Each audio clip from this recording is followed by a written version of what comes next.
grows fast. But I just love the short natural hair. So making this piece was so fun. So I started by buying a wig cap. I prefer the one that had the plastic so that I can rip it off. This specific wig, I started from here, so I used a zigzag stitch. I'm gonna insert right here the specs, like the stitch length and all that, so you can look it up here and see how you can work around that with your sewing machine. It's a zigzag stitch, as I said, and I worked from here with the longest bundle. I had this 18, 14, no, 18, 14, and 16. So the longest was at the bottom. So I started from here. I went all around to this other point and then came back again, still following these lines as my guidelines. And I did another one all the way up here. Now, depending on how much hair you get in your unit, you can even choose to do whatever. Now, why I did two lines like that, and I know the hair people are screaming, oh my gosh, is because, like I said, I do not like a lot of hair on my side. So you notice this space, the space between these two edges is deep, so I can easily run my finger through, put my mic on, and I'm not struggling with chunks of hair, or put my headset on. So it's so that it's freeing. It's just I wanted to customize something that works for me and my profession. And then I went again up like this on the third line, and then when I got here, now I started filling it in with the 16. So these two lines I did with the 18-inch, and then when I went to the third line, that was the 16, and then I just did the one and then started folding it into halves and doubles. I was working with them as doubles, so not one strand. What I mean is, let me show you. Oops, sorry.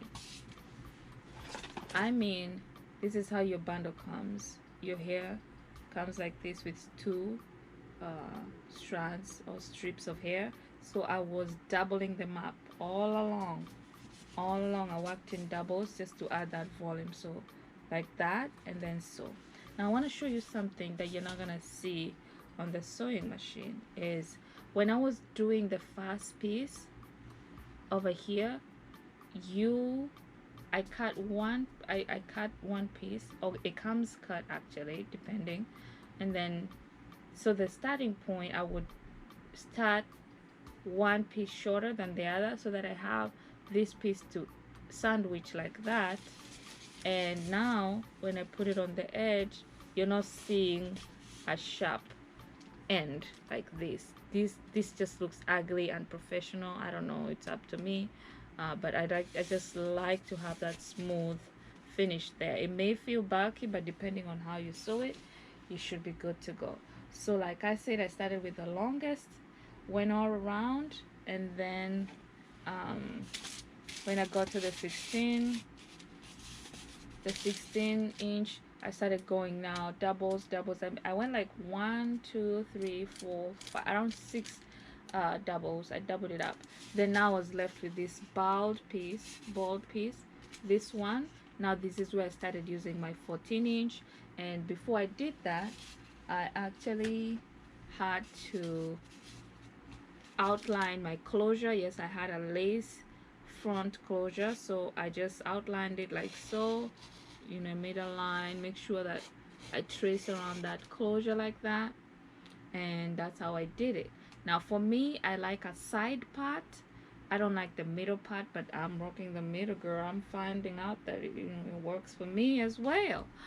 So for me, I kind of gave it a little bit of an angle, so I went a little bit on this side and had more hair that way. So you trace it and then you fill in all that. And remember, you can still mark, depending on the wig cap that you're using, you can still mark around this. If you had a full This, you can also mark your lines on this with a Sharpie or a marker, and just, if you're fast time sewer, that's how you kind of do it. But for me, I've been sewing for a while, so I eyeball a lot of stuff.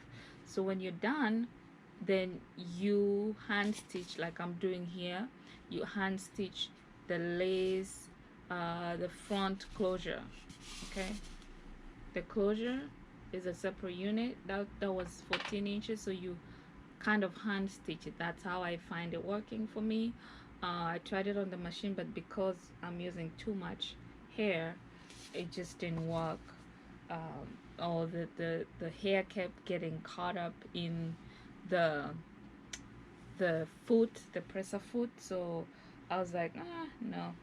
Another thing that I found a little bit helpful is I walked with the hair without washing it first, then I washed it after. I co-washed it after. Why? Because when it comes, it's as flat as it can be. Now when you wash your hair, if it's a natural hair unit, if it's 100% human hair, it is going to start having, those raised strands. So if you want to sew with a sewing machine, for me, this is the best option that I had, to just sew it, sew it without washing first and wash after. And I was also able to, I know you're wondering what happens to the plastic when you're done. This you can pull out, just cut in between with small scissors like I'm doing here, and just pull it all out with your hands, or a seam ripper. Just go in between and pull it. It comes off. It might not be the best option if you want to sell, because some pieces tend to be stubborn and stick depending on how you worked around the piece. So I would advise, if you want to do these projects and sell those units, just use the full lace one. It's gonna be your best. Now lastly, you are going to finish your wig by cutting that lace front closure. And for me, I prefer using the serrated scissors because they just work.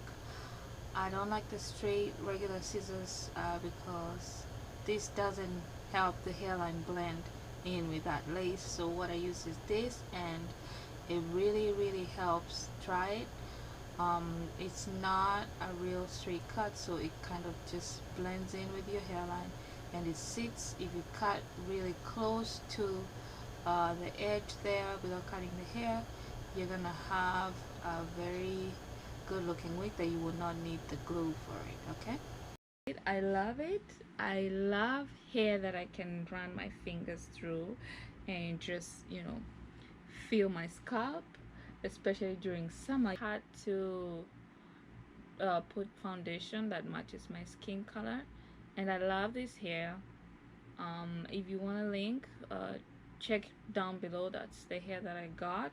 Just love how it's light, but the one thing that I kind of was disappointed, I don't know, maybe it's because I shopped online, but I feel like it says it's not, 100% human, and I can feel, but I feel like it was just so over processed.